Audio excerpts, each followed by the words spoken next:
जम्मू कश्मीर वक्फ board अध्यक्ष doctor द्रक्षा Andrabi से India news संवाददाता अजय जंडियाल ने खास बातचीत की है। इस दौरान उन्होंने जम्मू कश्मीर में आतंकवाद और अलगाववाद को लेकर खुलकर बात की। सुनिए। मनाया जा रहा है और पिछले कई सालों से यह सिलसिला चल रहा है और भारत में भी ऐसा ही चलता है, मगर किस तरीके से ऐसी महिलाएं जिन्होंने ना सिर्फ अपने और अपने परिवार के लिए किया बल्कि सोसाइटी और देश के लिए काम करने का बीड़ा उठाया, ऐसी महिलाओं को इंडिया न्यूज जो है आपके सामने पेश कर रहा है। वजह बड़ी साफ है, ताकि वो महिलाएं ना सिर्फ उनका जो उन्होंने काम किए हैं, जो सोसाइटी के लिए देश के लिए काम किए हैं वो सामने आ सकें, बल्कि वो और कई लाखों करोड़ों महिलाओं के लिए प्रेरणा बन सकें। जी हां, आज इसी पे बात करने के लिए हमारे साथ द्रक्षा अंद्राबी जी हैं, जो इस वक्त वक्फ बोर्ड जो जम्मू कश्मीर का है उसकी चेयरमैन हैं। और आपको ये बता दूं कि ना सिर्फ भारत बल्कि दुनिया में ये पहली बार हुआ है जब वक्फ बोर्ड की एक चेयरमैन जो हैं वो महिला बनाई गई हैं। मेरे साथ इस वक्त द्रक्षा अंद्राबी जी हैं, उन्हीं से बात करते हैं। द्रक्षा जी, सबसे पहले ये जानना चाहूंगा कि सफर कितना मुश्किल था, क्योंकि हम कहते हैं कि महिलाओं को एम्पावर करना है, उनको ताकत देनी है, आगे बढ़ाना है, मगर आपकी जिंदगी जम्मू कश्मीर के उस इलाके से जुड़ी है जहां पर टेररिज्म, गन कल्चर, ये सारी चीजें थी। उसके बावजूद आप इस तरफ आपका रुझान हुआ कि सोसाइटी के लिए कुछ करें, देश के लिए कुछ करें, कैसे?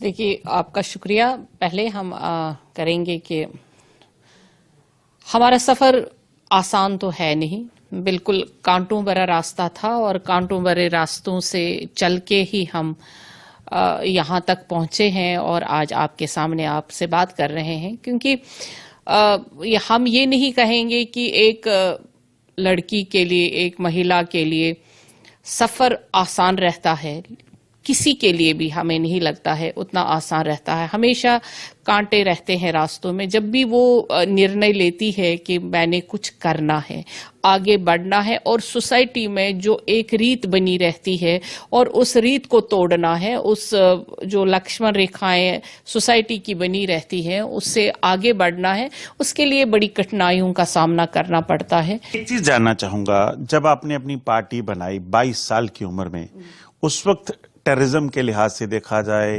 जम्मू कश्मीर में कट्टरपंथी की बात की जाए, अलगाववादियों की बात की जाए, उनका बड़ा बोलबाला था, तो उस वक्त आपको परेशानियां हुई, क्या क्या चीजें सामने पेश आई हैं? देखिए, उस वक्त तो वहां पे कश्मीर से मैं ताल्लुक रखती थी और जब आप वहां पे तो दूसरी दुनिया की बातें की जाती थी, तो जब हमने हिंदुस्तान की बात की, अपने मुल्क की बात की, तो वहां पे एक आसान सा वर्ड होता था कि ये एजेंसी का रोल करते हैं, ये एजेंसियों की बात करते, कि जबकि हमारे जहन में ये बात आती ही नहीं थी एजेंसी होती क्या है। हमारे दिल में हमेशा देश का प्रेम था। हम मुसलमान होने के नाते, क्योंकि हमारे एक बात ये मैं यहाँ पे आपके चैनल के जरिए बताना चाहती हूँ, मुसलमानों का एक पहला ये होना चाहिए कि वो अपने वतन से प्यार करते हैं। हमने घर से सीखा था, हमारे पापा मामा ने हमें ये सिखाया था कि हमारे अपने वतन से पहले मोहब्बत करनी है। तो दैट मीन्स कि इसमें तो डाउट ही नहीं था कि हम अपने देश के लिए काम करें। कश्मीर में एक चीज बड़ी वो थी, मतलब मुझे लगता है जो मैं समझ पाया हूं जम्मू कश्मीर में, कि जम्मू कश्मीर की पॉलिटिक्स में कश्मीर हमेशा डोमिनेंट रहा। और दूसरी चीज, वहां जो नेता थे, जो लोग पॉलिटिशियन थे, वो एक चीज करते थे कि कश्मीर सेंट्रिक रहेंगे तो मेजोरिटी वोट यहां से हैं और सिंपैथी बेव जो है उसका फायदा मिलेगा। महबूबा मुफ्ती की पॉलिटिक्स मुझे याद है, जब वो शुरुआत में आई तो उन्होंने कहीं ना कहीं एक लाइन, अलग लाइन की पॉलिटिक्स की, जो आप खुद बता रही हैं, एक तरफ वो पॉलिटिक्स और एक तरफ आपकी पॉलिटिक्स देश प्रेम की, कितना मुश्किल था। और क्या लगता है, वो लोग जो राजनीति करते थे, क्या वो लोगों को बेवकूफ बनाते थे या क्या होता था? अगर देखिए, आपने खुद ही फरमाया कि वो जो राजनीति थी उसने तो हमारे जम्मू कश्मीर के टुकड़े कर दिए। उसने तो हमारे वो जो राजनीति थी वो आज की डेट में तो कहीं है नहीं, क्योंकि उसी की वजह से आज जो जम्मू कश्मीर में हालात हैं वो तो उसी राजनीति की वजह से। अगर उन्होंने लोगों को पहले से देश प्रेम सिखाया होता, देश के लिए इकट्ठा किया होता, बताया होता कि हम हिंदुस्तान से हैं और हिंदुस्तान हमसे हैं, तो वो राजनीति क्या करते थे? वो राजनीति तो आज भी आप देखते हैं महबूबा मुफ्ती साहिबा बिल्कुल पाकिस्तान के लिए बात करती हैं। तो क्यों करती हैं, क्या है उसकी वजह? जबकि 80% लोग अमन चाहते हैं, तरक्की चाहते, तब भी चाहते थे। उन्होंने लोगों के बच्चों को कब्रिस्तानों तक पहुंचाया और खुद राजनीति करते रहे, और यही रही है वजह इन पार्टियों की कि आज ये कहीं मैदान में है नहीं। आज भी वही रोना रोते हैं कि पाकिस्तान से बात करो, आज भी रोना रोते हैं कि फलां करो, क्योंकि आज की डेट में सेपरेटिज्म है नहीं, आज की डेट में मिलिटेंसी है नहीं, आज की डेट में अमन और तरक्की और खुशहाली कश्मीर में है, जम्मू कश्मीर में है। मगर उसमें भी वो चाहते हैं कि फिर से वही जम्मू कश्मीर का माहौल बने जहां पे उनका बोलबाला हो, लेकिन वो नहीं बनेगा अब। सेपरेटिज्म उस वक्त आखिरकार इतना ऊपर कैसे पहुंच गया? उसमें भी राजनीति का ही हाथ था। वो कभी हाथ ही नहीं लगाने देते थे, वो तह तक पहुंचने नहीं। तभी 30 साल में जम्मू कश्मीर की जो हालत आज है, गरीबी के 70 पे पहुंचे हैं, ये सिर्फ हमें जो लगता है, जो हमने देखा हमारे टाइम पे, ये महबूबा मुफ्ती साहिबा और उनकी पार्टी की देन है, जो उन्होंने सेपरेटिज्म को बढ़ावा दिया, और सेपरेटिज्म की वजह से ही हमारे नौजवानों को कब्रिस्तानों तक पहुंचाया। आपने उमर अब्दुल्ला या नेशनल कॉन्फ्रेंस का नाम नहीं लिया, कांग्रेस का नाम नहीं लिया, क्या? देखिए, हमने, क्योंकि हमारे टाइम पे वही थे, जब हम राजनीति में आए या हम जब यूनिवर्सिटी से निकले, तब महबूबा मुफ्ती साहिबा और चीफ मिनिस्टर साहब थे मुफ्ती साहब। तो हमारे टाइम पे, क्योंकि हमने उनको देखा, जो उनकी राजनीति, दोनों तो एक ही सिक्के के चट्टे बट्टे हैं, एक ही सिक्के के दो पहलू, चाहे नेशनल कॉन्फ्रेंस है या ये है। लेकिन इन्होंने जिस तरह से खुले तौर पे सेपरेटिज्म का या मिलिटेंसी का आगाज किया, वैसे तो वो लोग नहीं करते थे। फारूक अब्दुल्ला आज भी अगर बात करते हैं तो तब भी भारत माता की जय करते हैं, ये तो हमने देखा है। लेकिन हम ये मान के चलते हैं कि एक सिक्का जब होता है तो वो तभी चलता है जब दोनों तरफ से कोई निशान होगा। ये खोटा सिक्का तो नहीं चलता है। ये दोनों ही एक ही राजनीति करते थे, और इन्होंने सिर्फ कश्मीरी नौजवानों का खून बहाया और कुछ नहीं किया। अब बात महिलाओं की करते हैं। कश्मीर में महिला जो है, ज्यादातर उस वक्त देखा जाए तो इतना एक्सपोजर नहीं मिल पाता था। आप कैसे मन में आया कि पार्टी बनानी है, और उसके बाद जब आज आप वक्फ बोर्ड की पहली महिला बनी है, ना सिर्फ जम्मू कश्मीर बल्कि देश और दुनिया में पहली महिला हैं जो एक इस्लामिक बोर्ड में चेयरपर्सन के पद पर हैं? देखिए, तब तो हम स्टूडेंट लीडर रहे हैं। जब हम फिर से यही कहेंगे, तब हमने जब देखा कि राजनीति में भी लोगों को ही उकसाया जा रहा है, हमने कहा हम कुछ अलग सा करेंगे, हम जरा राष्ट्रवाद के तहत हम यहाँ पे काम करेंगे। तभी हमने सोशलिस्टिक डेमोक्रेटिक पार्टी बनाई, और उसके तहत हमने जब तिरंगा उठाया, हमें बहुत सारी मुश्किलों का सामना करना पड़ा कि अगर हम किताब लिखने बैठें तो शायद कागज कम पड़ेगा, और सिहाई ढूंढेंगे, इंक ढूंढेंगे तो वो भी कम पड़ेगी, क्योंकि इतने हमने जो मुसीबतें देखी हैं। लेकिन फिर भी हमने कभी हिम्मत नहीं हारी। देखा कि नहीं, अगर शाम को हम सोचते थे सुबह हम इसको छोड़ देंगे, लेकिन सुबह हमें और एक कोई हिम्मत आती थी तो हम सुबह फिर से काम शुरू कर देते थे। वो कोई जम्मू कश्मीर का कोना नहीं होगा जहां हम नहीं पहुंचे हैं।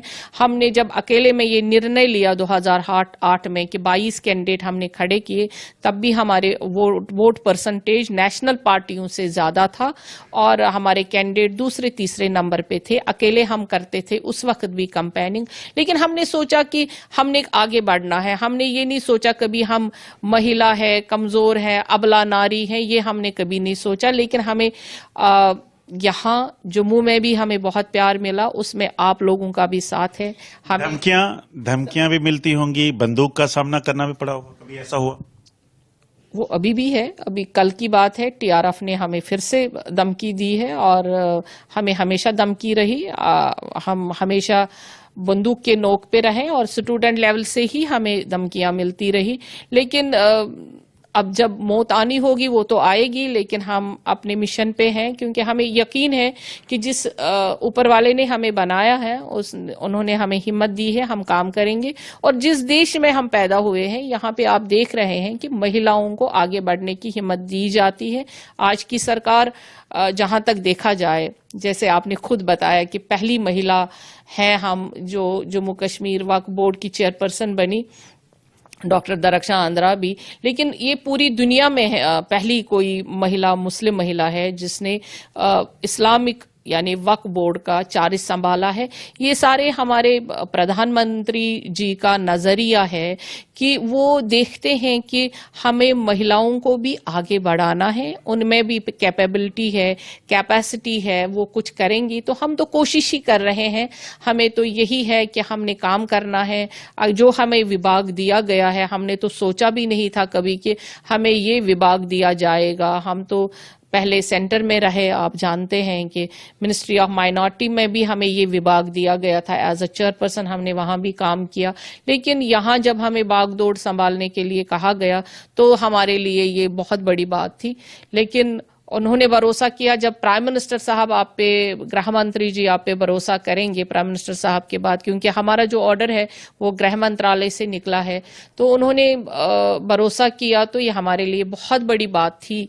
हमारे लिए एक नोबेल अवार्ड से कम नहीं था। एक आखिरी सवाल, दरक्षा अंद्राबी का विजन क्या है कश्मीर की महिलाओं को लेकर, क्योंकि महिला दिवस है, और क्या संदेश आप देंगी इस महिला दिवस पर? हम चाहेंगे कि ये कि हर जगह, जैसे हम चाहते हैं कि हम देखते हैं कि मर्द हर जगह काम कर रहे हैं, हर फील्ड में आगे बढ़ रहे हैं, वैसे ही हम चाहते हैं हमारी बहनें, हमारी महिलाएं आगे बढ़े, चाहे वो पॉलिटिकल डिपार्टमेंट, पॉलिटिक्स हो, चाहे वो कोई भी विभाग हो, चाहे वो जमीनी हो, आसमानी हो, पायलट्स हो, इंजीनियर्स हो, डॉक्टर्स हो, कहीं भी महिला कमजोर नहीं है। हमारा आईक्यू बराबर है और हम उतनी ही मेहनती हैं जितने आप मर्द हैं। हम दोनों इकट्ठे चलेंगे, मर्द और औरत जब इकट्ठे चलते हैं समाज आगे बढ़ता है, और एक औरत से ही ये समाज आगे बढ़ता है। हम मानते हैं ये बाग तब खूबसूरत है, ये देश तब खूबसूरत है